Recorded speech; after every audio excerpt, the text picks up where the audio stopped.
हवामहे कविं कवीनामुपमश्रवस्तमं ज्येष्ठराजं ब्रह्मणां ब्रह्मणस्पत आनः शृण्वन्नोतिभिः सीदसादनम् प्रणो देवी सरस्वती वाजेभिर्वाजिनीवती धीनामभित्रियवतु आनो दिवो बृहतः पर्वतादा सरस्वती यजता गन्तु यज्ञं वाग्देव्यै नमः. So we saw the sixth chapter yesterday. We completed the sixth chapter. So today we'll spend a little bit of time reviewing the sixth chapter, and if there is time, we will go to the seventh chapter. But before that, there are a few questions and comments which I'll bring up. So there was an interesting piece of news that came, I think, from Gujarat. And Professor Vedavyas shared that news with me. And he said, how does this fit into the current discourse on Gita? And this is about a couple who are worth 200 crores or something like that. And they donated all their wealth overnight and became monks. Well, I think it is not very unusual among Jains. Have seen this multiple times in the past. There's some certain attraction towards leading the life of a monk. I think there is one, of course, a very common thing which we, in fact, in the lives of Buddha, Mahavira, and many of our own, historical as well as what quote unquote mythical kings, or the what we can call as recent history and ancient history kings from, for example, if we see the Raghuvamsha, all the kings of the Ikshwaku dynasty, after a certain point of time, when they are grown old, they have crossed a certain age, they give the kingdom to the next generation and they go away to the forest to meditate and move on to Vanaprastha. In the traditional scheme of the four stages of life, the ashrama dharma, it is a very natural extension after a certain age to move away from active material world and drift towards simple living and withdrawal from active material world, trying to be a mentor and support to the next generation and so on. But the general spirit of the Bhagavad Gita all through is not for giving up everything and going away to become a monk or to become a sannyasi. There is nothing wrong with that. But the focus of Bhagavad Gita is on continuing to do whatever we are doing, whatever is aligned to our nature, whatever we like, and so forth, but trying to be detached, trying to be internally disconnected from the possible results of the action. So, like I had mentioned earlier, one of the sessions, Professor M. Hiriyanna, great Sanskrit professor and also an authoritative writer in Indian philosophy and aesthetics, he has given this in a beautiful sutra. Bhagavad Gita, I'm just paraphrasing it, I don't remember the quote letter to letter, but Bhagavad Gita is not teaches not renunciation of action, but renunciation in action. Just two letters, if you change it, it gives a whole different idea. It's not about giving up action or giving up whatever work you're doing. It is more about doing whatever you're doing with a sense of detachment. So, irrespective of what you do, if internally you're detached, then it is the ideal. The reason for this is very clear and has been mentioned earlier also in the Gita, that it is very difficult to let go of everything.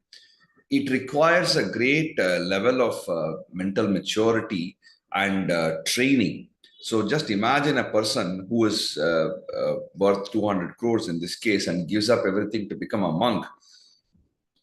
the most difficult thing is for this couple is to sit and do nothing. If somebody is worth so much of money, then definitely they must be leading a very, very active life. It is not possible for somebody to be just sitting at home and money coming into the bank. So definitely they are leading an active lives. From that active life and decision making and travel and everything, to completely cut off and just focus on a meditation and things, that is the hardest thing, and not everybody can do that.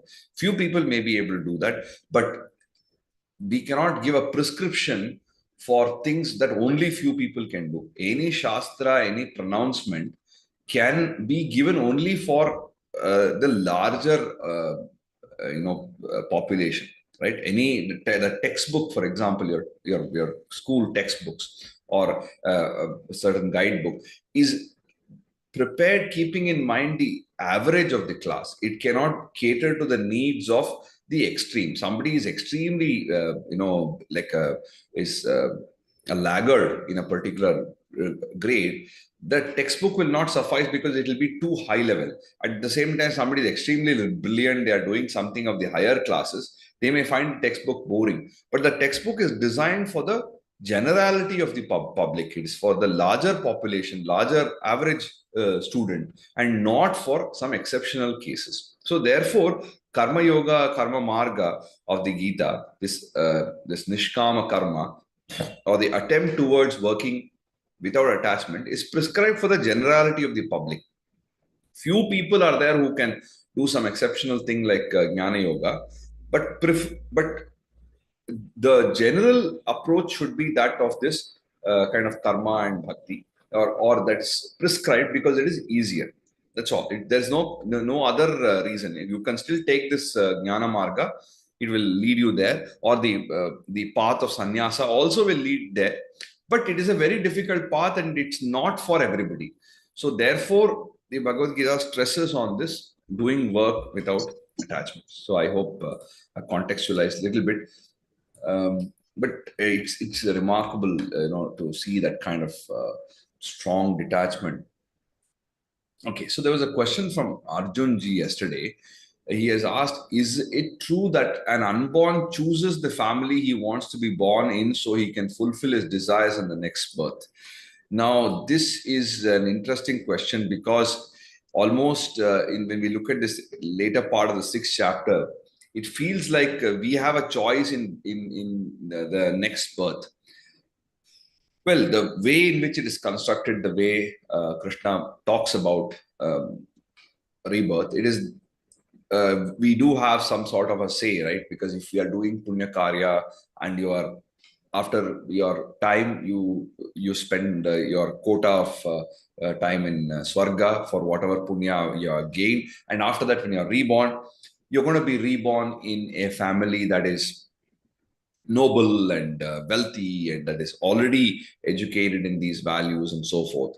So in some sense, we have a control over where we are going to be reborn. But like I said, it is operating in the realm of belief, and therefore if you have faith in this, and if that inspires you to do good in this world, in this life right now, then it's a good thing. There is no harm in that.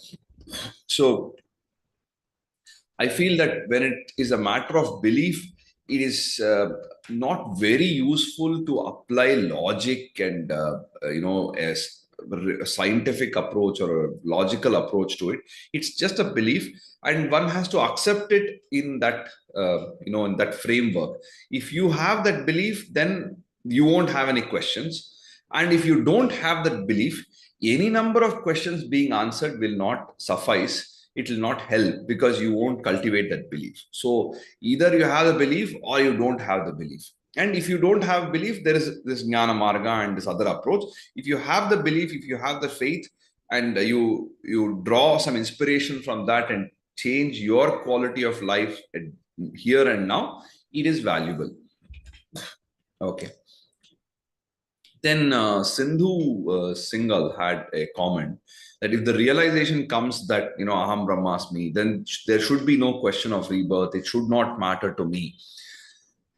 Well, if you are realized this Aham Brahmasmi as a realization and not as just as a theoretical knowledge, right? So if you remember, we looked at jnana and vijnana. So jnana is this knowledge of Brahman, the tattva jnana, or the highest knowledge.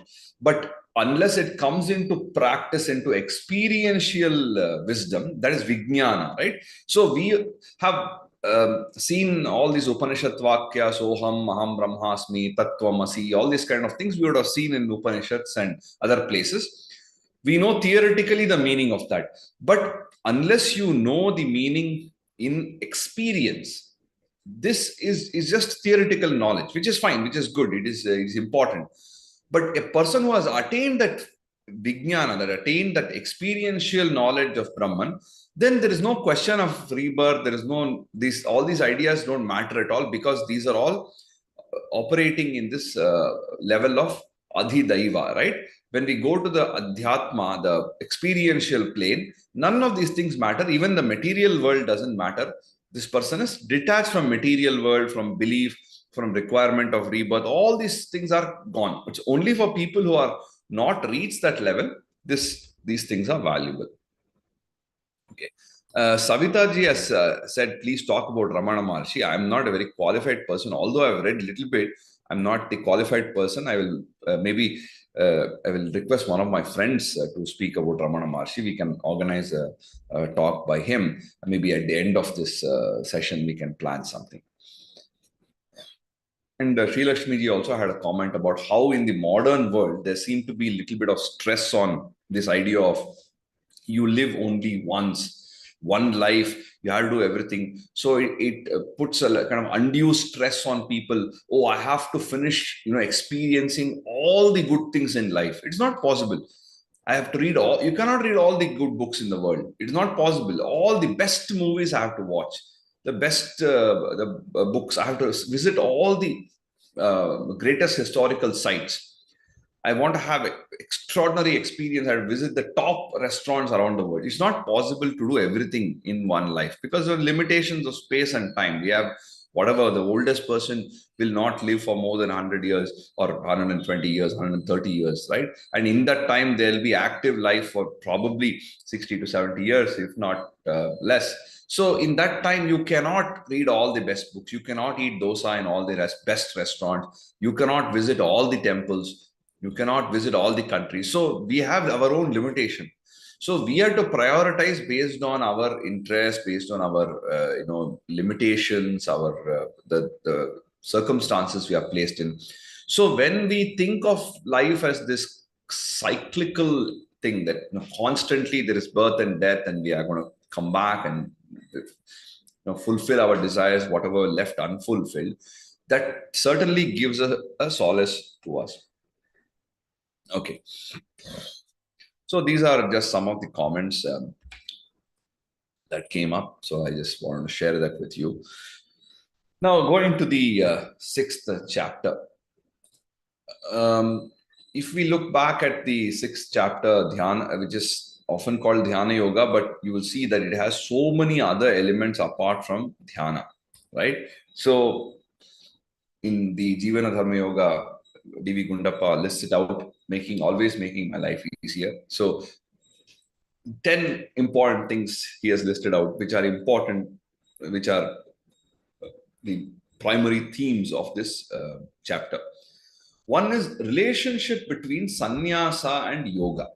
This is in the beginning. Then the importance of human effort, the self-effort, what we put, the importance of that. How jnana and vijnana are important for each other. Then we have seen the method of dhyana, the methodology of how we do the meditation, the proper limits for food, for enjoyment, the framework of yoga. Then tranquility, importance of tranquility, the practice of atmopamya, considering the entire jagat, entire universe as an extension of oneself.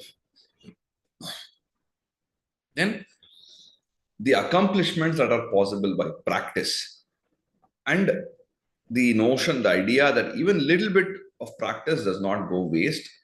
Good action does not lead to bad results. And finally, the excellence of performing dhyana.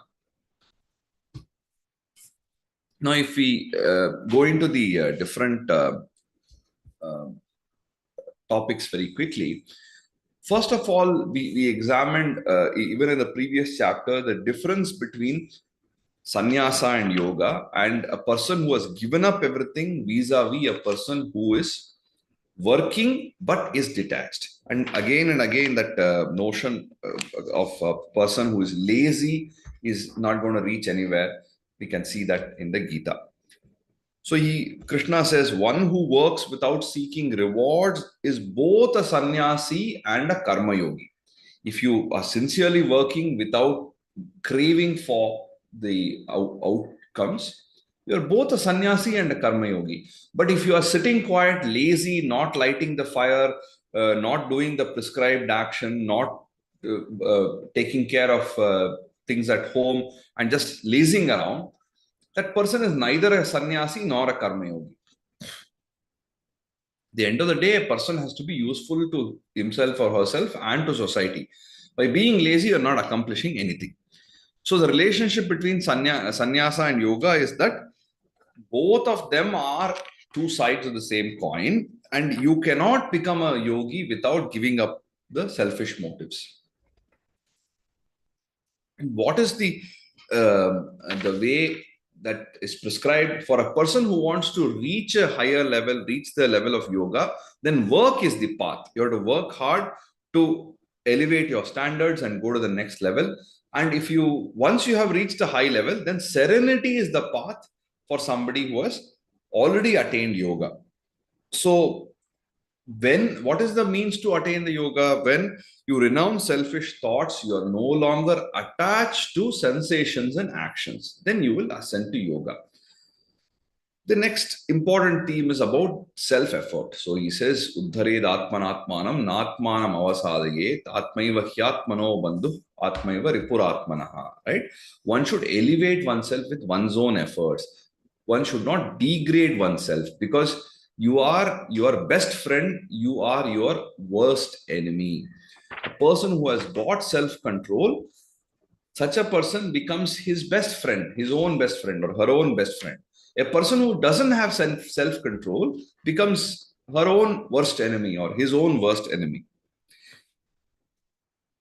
Then he says, one who has conquered himself, who has attained that mastery over the self, jitatmana prashantasya paramatma samahita. So, and is one with the, united with the Supreme.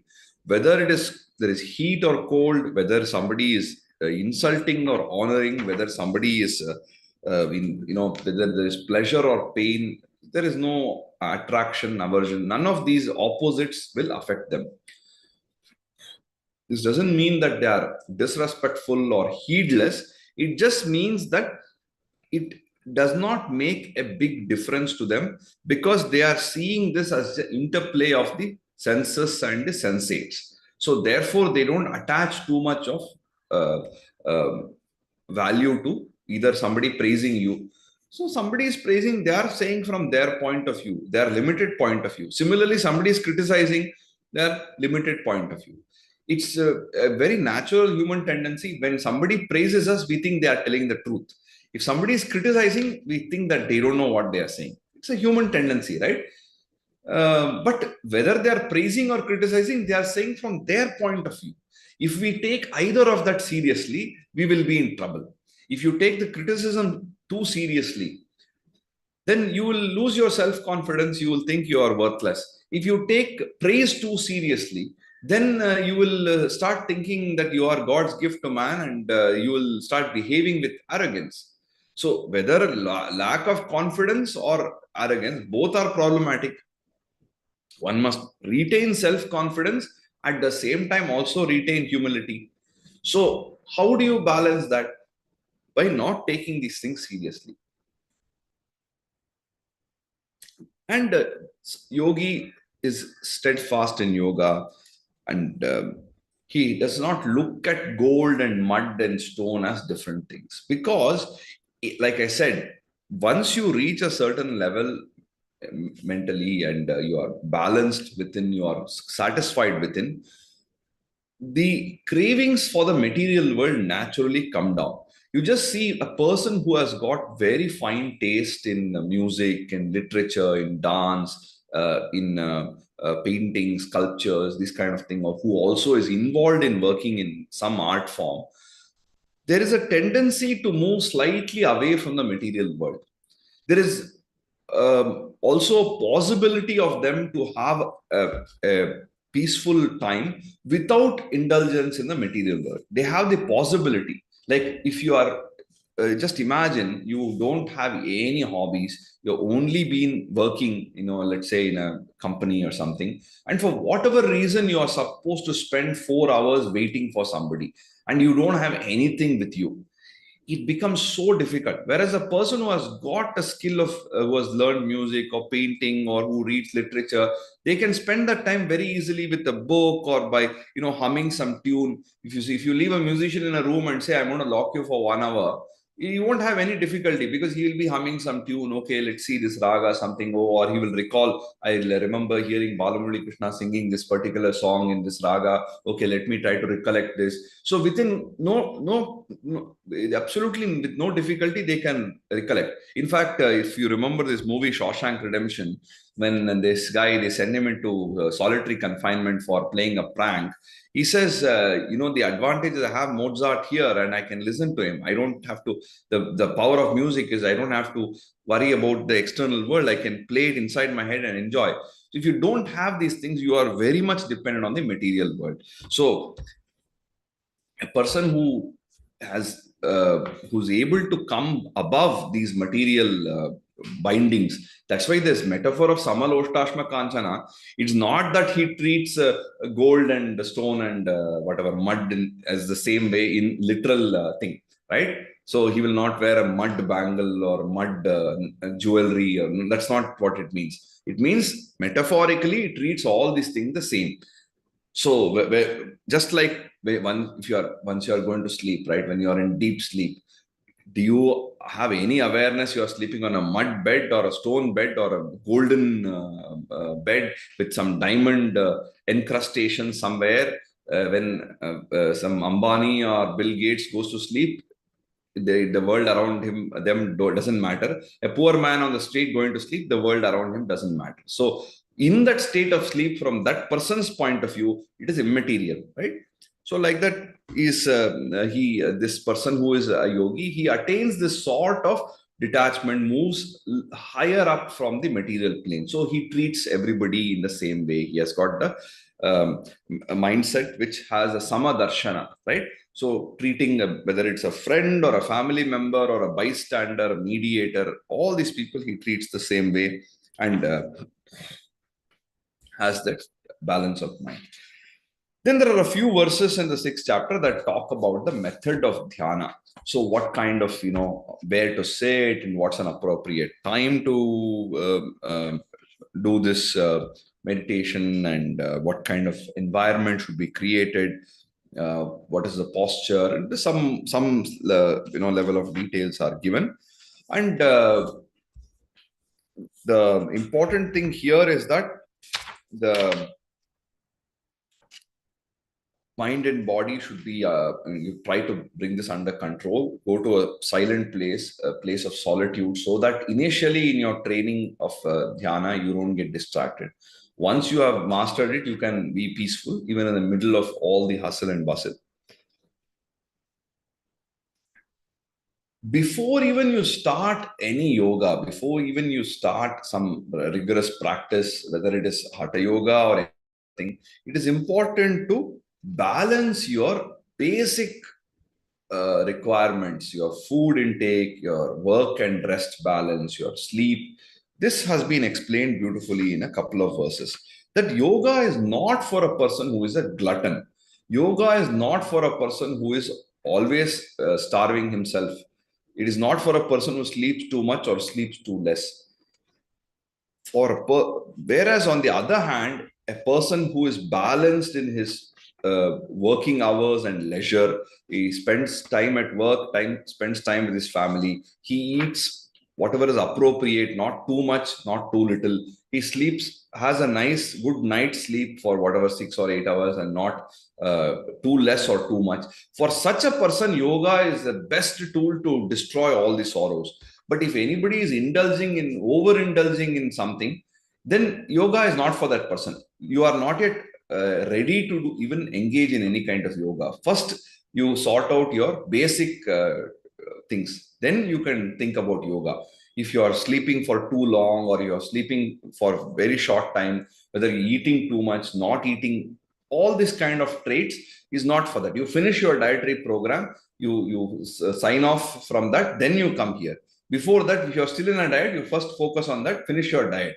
Similarly, if you are sleep deprived after some journey, you finish your whatever quota of sleep. So then you can come to yoga. Lot of time people say, "Oh, yoga for work-life balance." No, no. First, you have to have work-life balance. Then only yoga can be of some use. If you don't have work-life balance, where you will do yoga, where it will be helpful to you. So this is very, very important, that you are balanced, and your day-to-day life, the basic things are taken care. Then you can get into meditation. Then once you do the meditation, then you are able to even control the thoughts. Then it becomes like a lamp which is kept in a place, sheltered from the wind. So if you keep a lamp in a place, a safe place, which there's no wind, it will not flicker. It will not, the flame will be very steady, and it will be bright. Similarly, the inner inner mindscape of this yogi will be that kind of bright and unshaking and firm. Once the yogi goes on this path of yoga and reaches that higher level and attains that bliss, attains the happiness which he or she realizes is within. When we do, the whole idea why we meditate is that for us to experience that happiness which is not dependent on the outside world.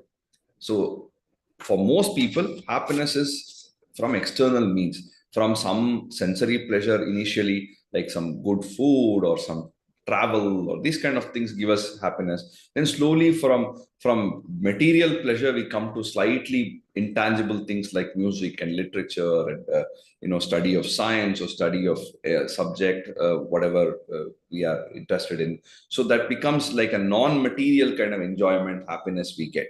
Then over time, the idea of meditation is to realize that we don't need anything to be happy, because our basic nature itself is ananda.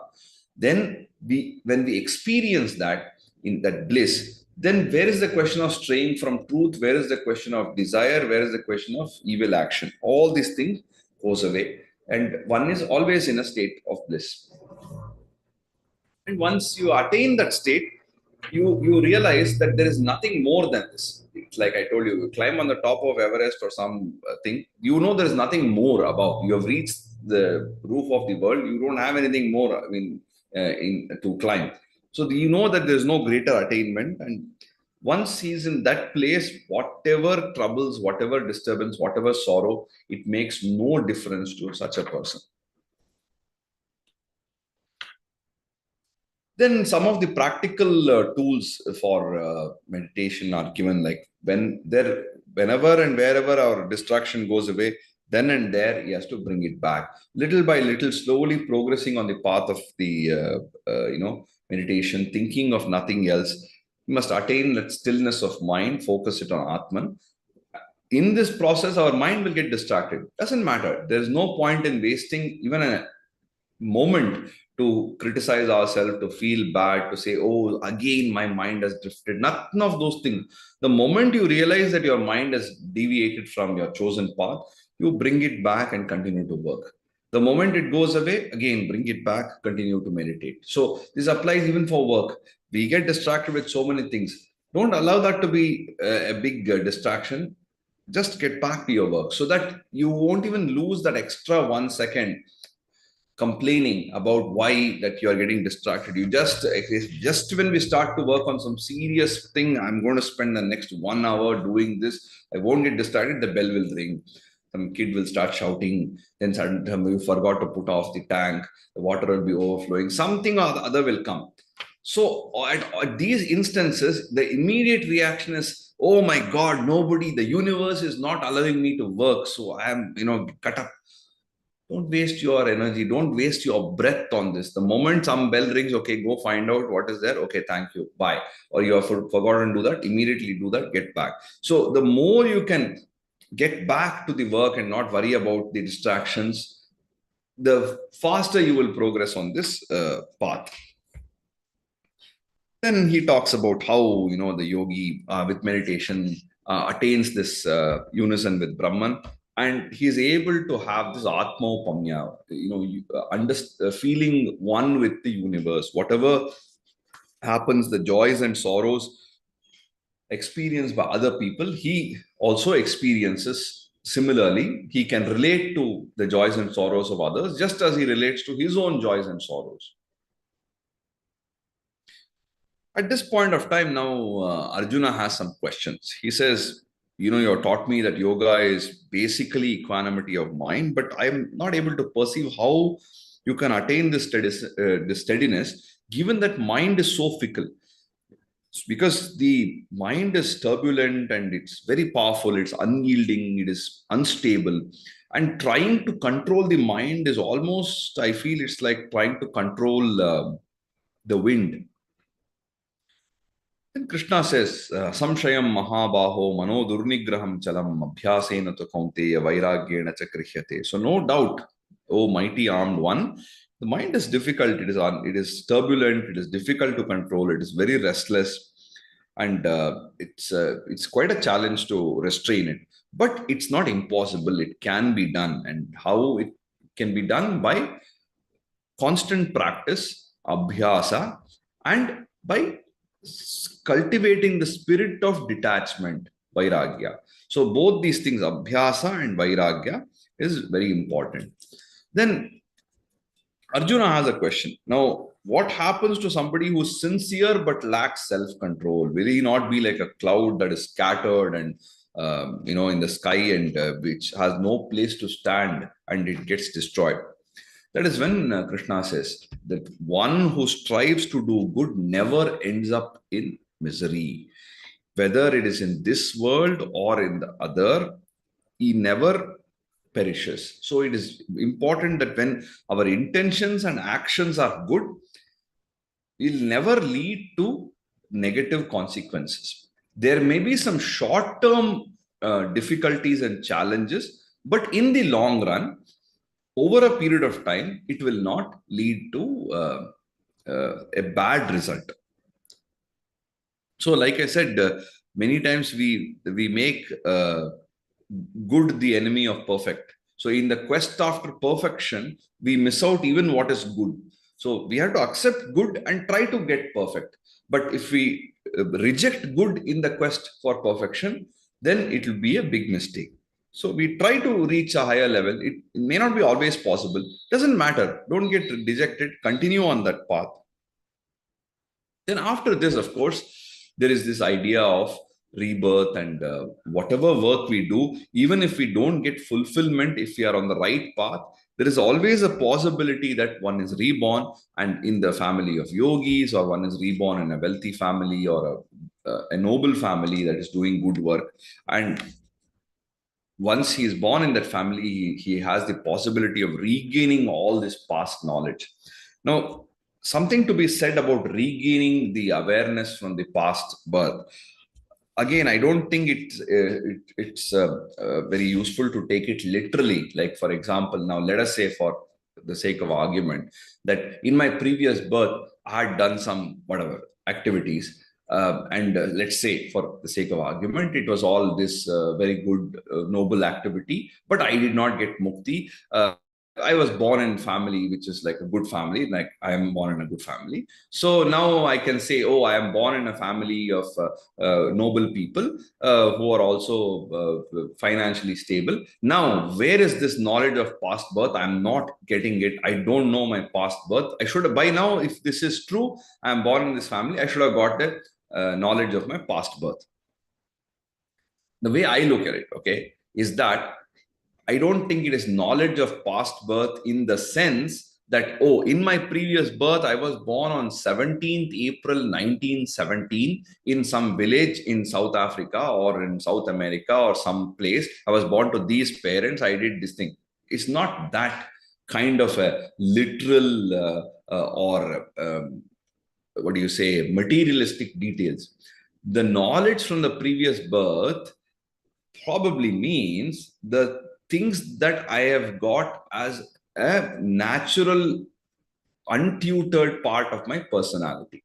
So, some things from the previous, so whether we call it DNA in the scientific terms, why do we have certain propensity? Now we are using this term DNA or genetic or whatever to explain that hereditary, um, uh, innate ability. But the idea is that you are getting something from the past which you have not worked for.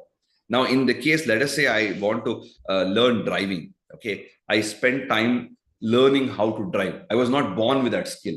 I did not wake up from my thing and sit in a car and start driving it.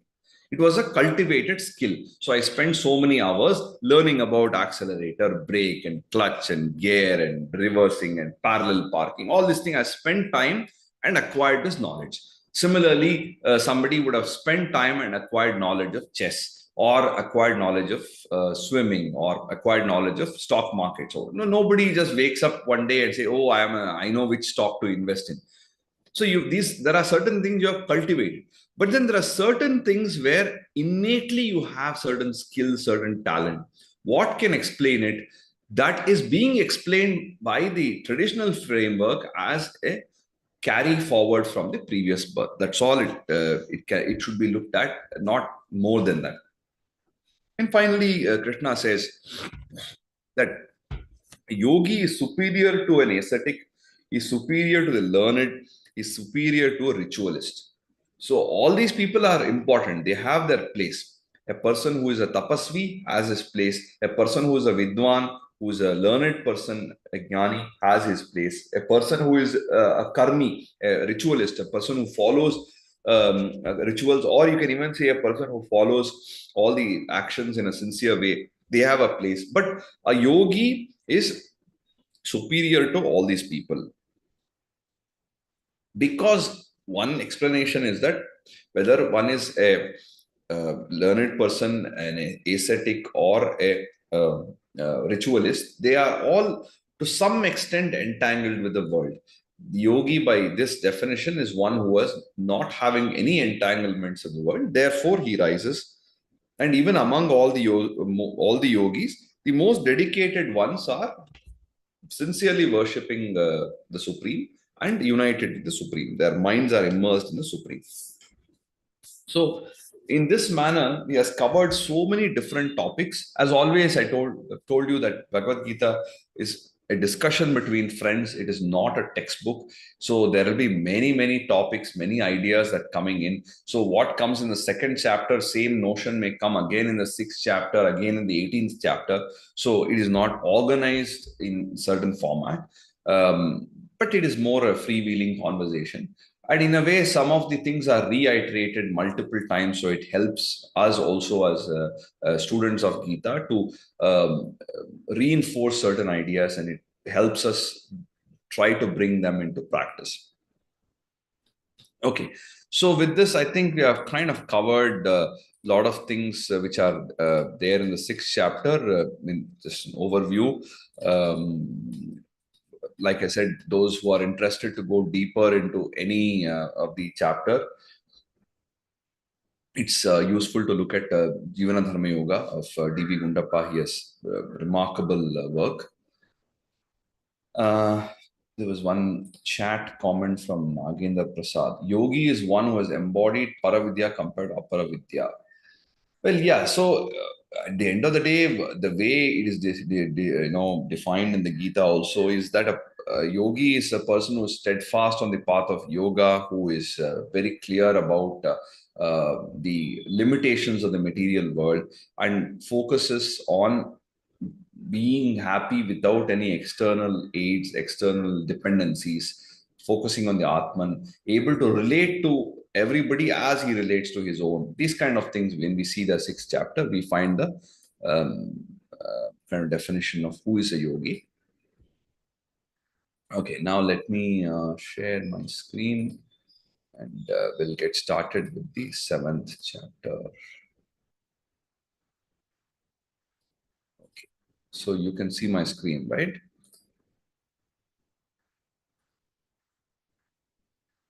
Just let me get the text.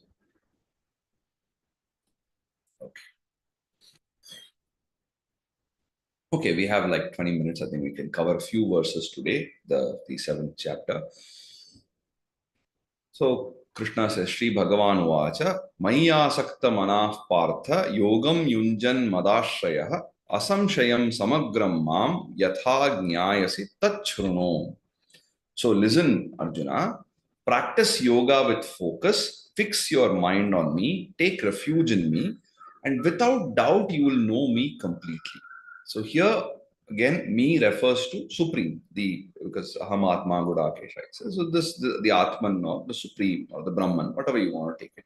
Sri Bhagavan Vacha, Partha, Mai Asakta Manaha. So in me, you have you're focusing on me, you are interested in me, you're fixed on you're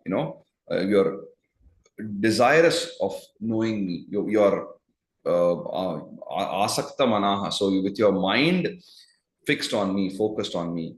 Yogam yunjan madashrayaha. So practice yoga, taking refuge in me. Madashrayaha, taking refuge in me. So then tvam is just to be understood. Tatha, then in that case, mam asamshayam samagram nyasyasi. You will know me asamshayam, without doubt. You will know me completely. Samagram, you will know me in entirety. Nyasyasi, you will know. Tachrunu. Now listen to how you will know this. So listen to that. Tachrunu. Sri Bhagavan Vacha. Shri Bhagavan Vacha, Mayasakta Manah Partha, Mayasakta Manah Partha, Yogam Yunjan Madashrayah, Yogam Yunjan Madashrayah, Asamshayam Samagram Mam, Asamshayam Samagram Mam, Yatha Jnasyasi Tachrunu. Yatha Jnasyasi Tachrunu. Thank you. Then he goes on to say, Jnanam teham savijnanam idam bakshyami asheshatah yajnatva neha bhuyonyat jnatavyam avashishyate. Avagraha is a blunder anyway. Yat jnatva neha bhuyonyat jnatavyam avashishyate. So I will teach you this knowledge, jnana, as well as how you may apply it, vijnana. Once you know this, nothing remains to be known. You will know it in entirety. So aham, I, idam savijnanam jnanam, this I will Vakshyamya. He says, I will instruct you. Sa Vijnanam Jnanam, along with Vijnana and Jnana. So, like I told you, Jnana is theoretical knowledge in this context, is knowing something theoretically, and Vijnana is experiential wisdom. So, when you bring that into practice and you have been practicing for some time, then that leads to Vijnana. So, savijnanam jnanam te asheshatah vakshyami, I will tell you, yat jnatva, knowing which, iha, here in this world, anyat bhuyah jnatavyam na avashishyate. Once you know this, there is nothing else that remains to be known. So, jnanam teham savijnanam, Jnanam Teham Savijnanam, idam vakshyam yasheshatah Idam Vakshyam Yasheshatah, यज्ञात्वा नेह भूयोन्यत Yajnatva Neha Bhuyonyat, ज्ञातव्यम अवशिष्यते. ज्ञातव्यम् अवशिष्यते.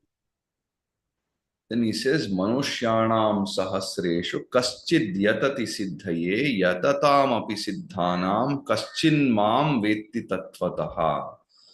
Among thousands of humans, hardly a few strive for perfection.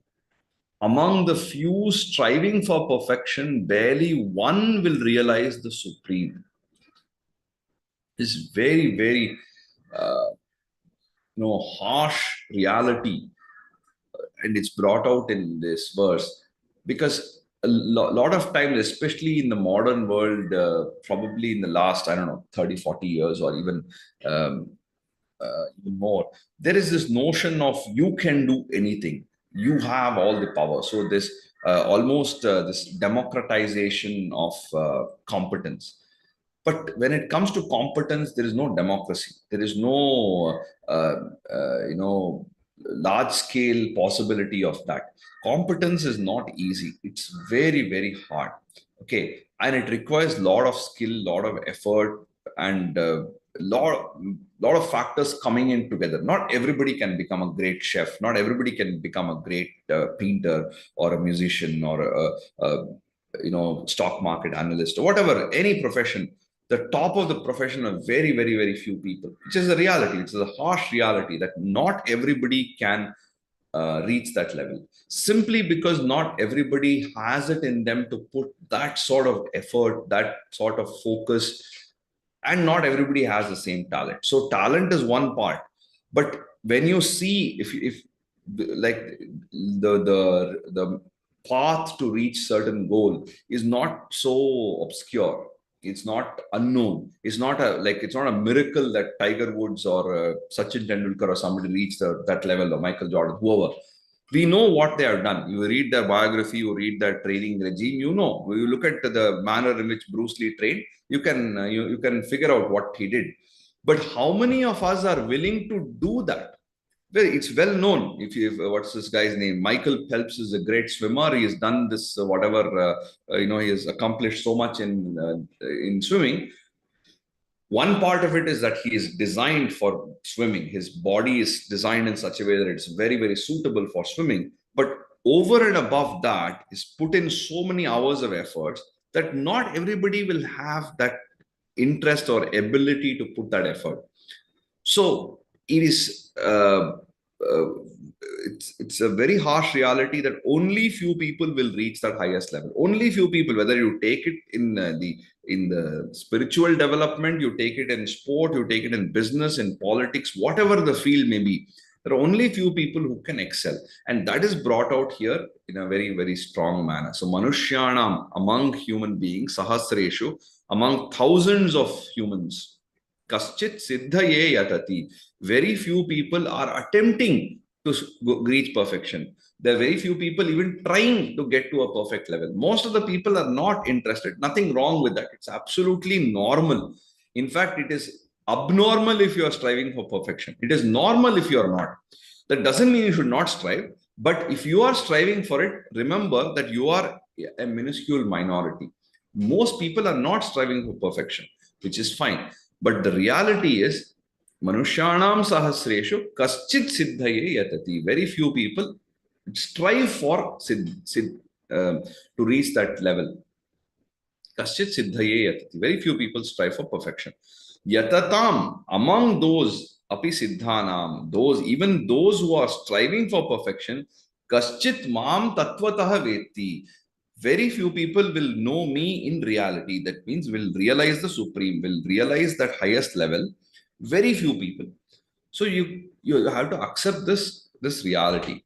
So manushyanam sahasreshu मनुष्याणां सहस्रेषु kaschid yatati siddhaye कश्चित् यतति सिद्धये yatatam api siddhanam यततामपि सिद्धानां kaschin mam vetti tattvataha. कश्चिन्मां वेत्ति तत्त्वतः. This is also very typical of Sanatana Dharma. On the one hand, there is always assurance that he says even a little bit of this yoga will lead to good result. There is no, it will protect you from trayato mahato bhayat. It will protect you from great danger.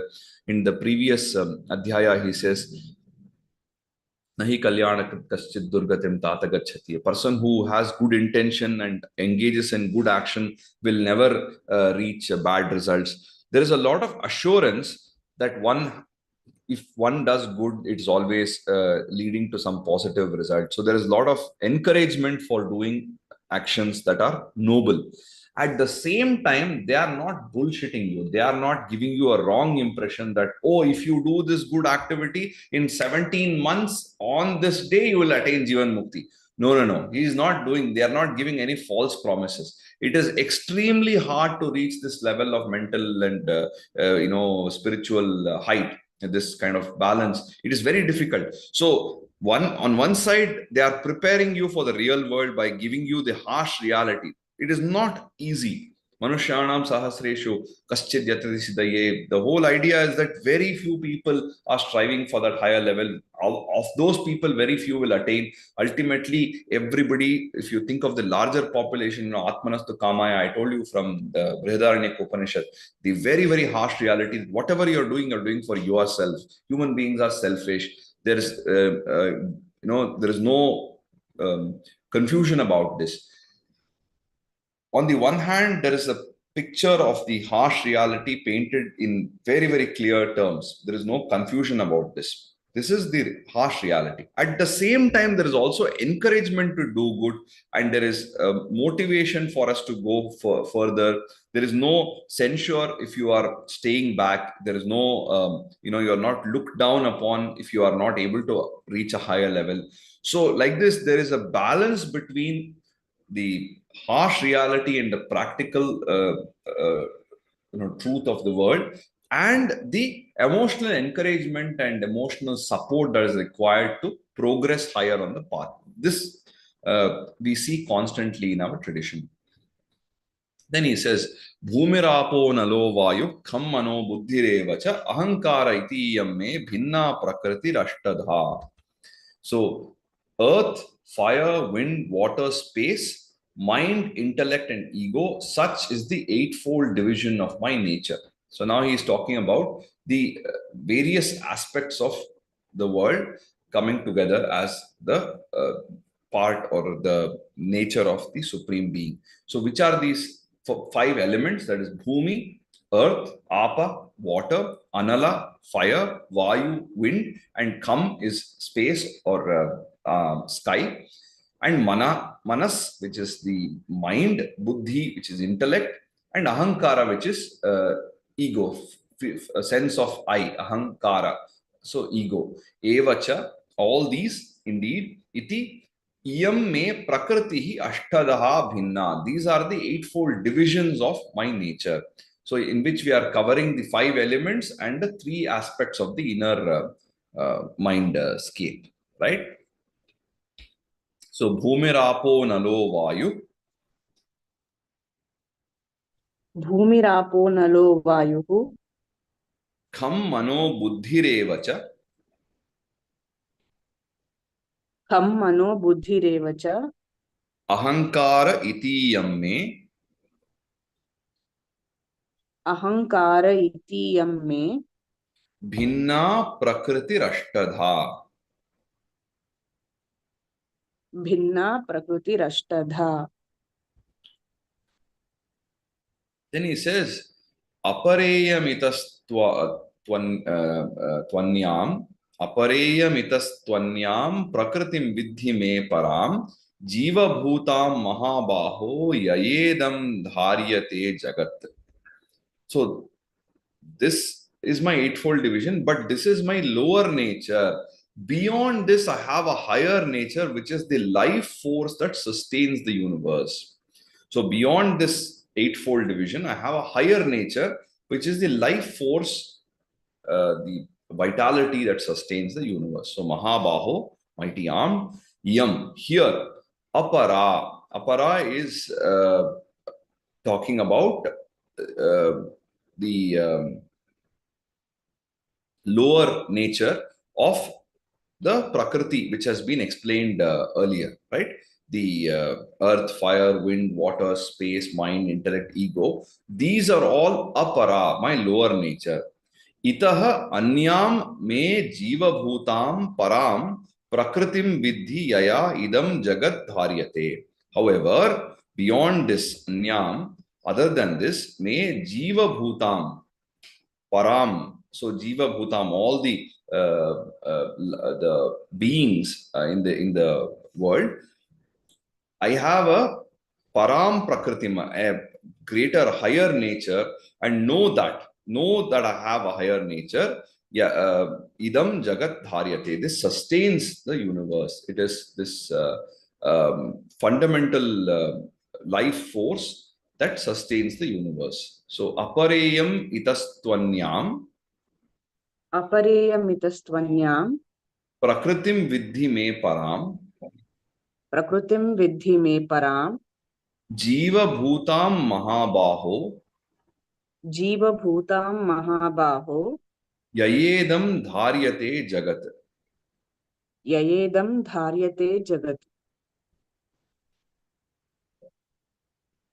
Yeah. Then the next one he says, etad yonini bhutani sarvani tyupadharaya aham kritsnasya jagatah prabhava pralayas tatha. So all beings originate from my higher and lower nature. I am the source and the dissolution of the entire universe.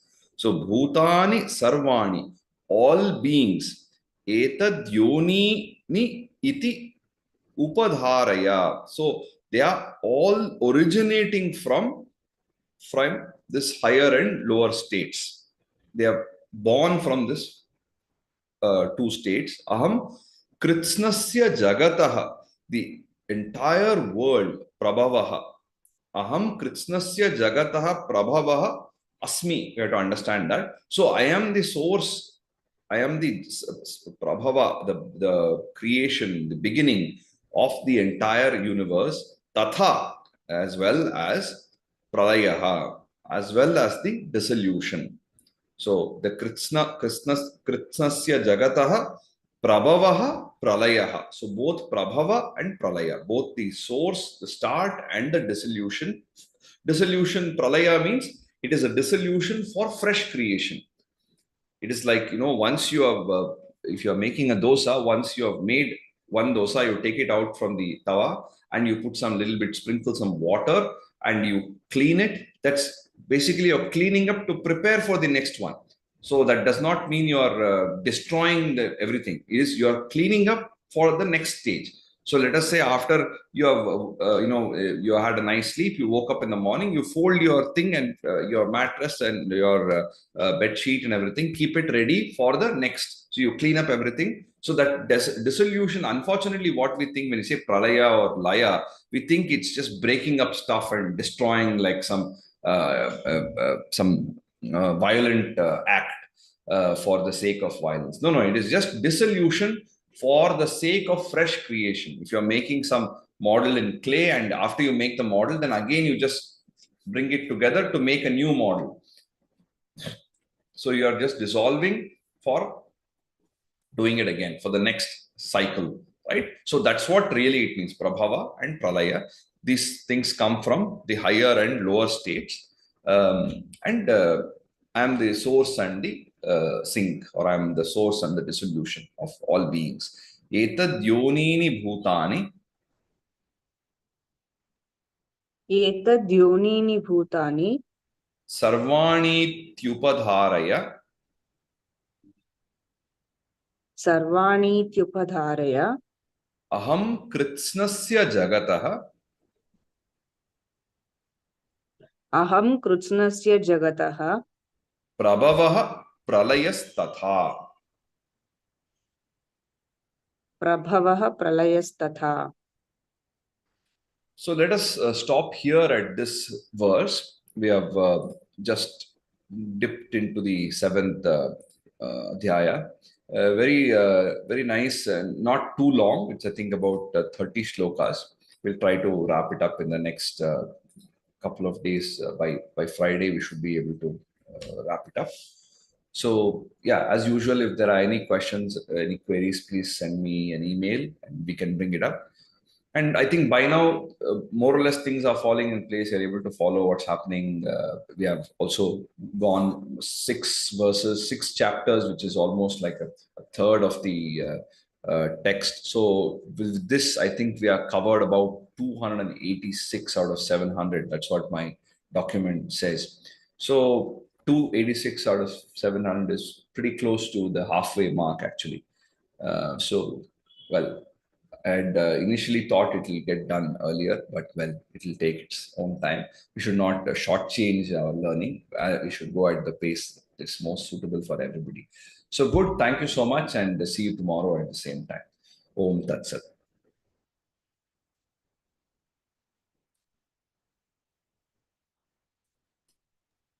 Thank you, sir. Thank you.